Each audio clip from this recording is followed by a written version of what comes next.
দুইটা সময় তওবা করে লাভ নাই। একটা হচ্ছে মৌতের যন্ত্রণা শুরু হয়ে গেলে, মৃত্যুর যন্ত্রণা শুরু হয়ে গেলে আগে পা থেকে শুরু হয়ে আস্তে আস্তে গলার দিকে আসে।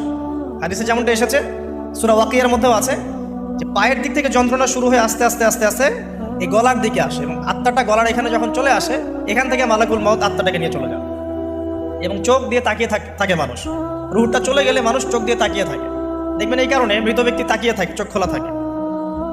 এবং তখন আসমান থেকে সিঁড়ি নামিয়ে দেওয়া হয়, ওই সিঁড়িতে করে আত্মা চলে যাচ্ছে, ও তাকিয়ে দেখে যে আত্মা চলে যাচ্ছে। এবং মানুষ মারা যাওয়ার পরে চোখ জীবিত থাকে অনেকক্ষণ।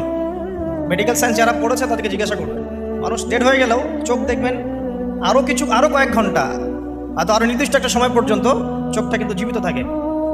এই জন্যে চোখ বন্ধ করে দিতে হয়। যাই হোক, যেটা বলছিলাম যে মৌতের যন্ত্রণা শুরু হয়ে গেলে তওবা করে লাভ নাই, তওবার দরজা বন্ধ। আর পশ্চিম দিক থেকে সূর্য উঠে গেলে তওবা করে লাভ নাই, তওবার দরজা বন্ধ।